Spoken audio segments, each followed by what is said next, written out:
तर नमस्कार मित्रांनो, जसा आखाड महिना चालू होतोय तसं आम्हाला एकच चाहूल लागते, फक्त म्हशी बघायला जायचं. पहिला पळणाला बाळवेसला तर आपल्याला काय जायला जमलं नव्हतं, म्हणून डायरेक्ट आपण आलो आपल्या इथं केगावला. मला तर वाटलं होतं पहिला कायच गर्दी नाही, आपण येऊन लय चुकी केलं. जसे जसे 5 वाजले तसं बी पब्लिक ढिगाणं गोळा व्हायचं आणि तोवर आपल्या इथं म्हशी पळण पण चालू झालं.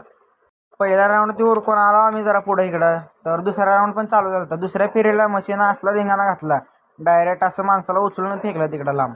आपल्या केगावचे आन बादशाह म्हणजे बालाजी भैया पण उपस्थित होते मैदानाला.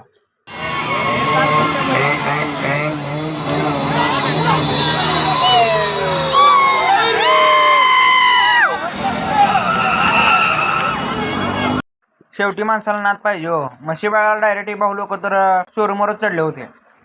शेवटी तर म्हणलं जो नाही होना था वही हो गया. पाऊस आला, अर्धा तास कंटिन्यू आज चालू होता पाऊस. शेवटला तर मैदान पण संपलं होतं म्हशीचं आणि जाताना अशी भांडणं बघायला भेट. म्हशी पळवण्याचं मैदान बघून निघालो आम्ही घरी. व्हिडिओ आवडला असेल तर लाईक शेअर कमेंट नक्की करा. भेटूया पुढल्या ब्लॉगमध्ये. धन्यवाद.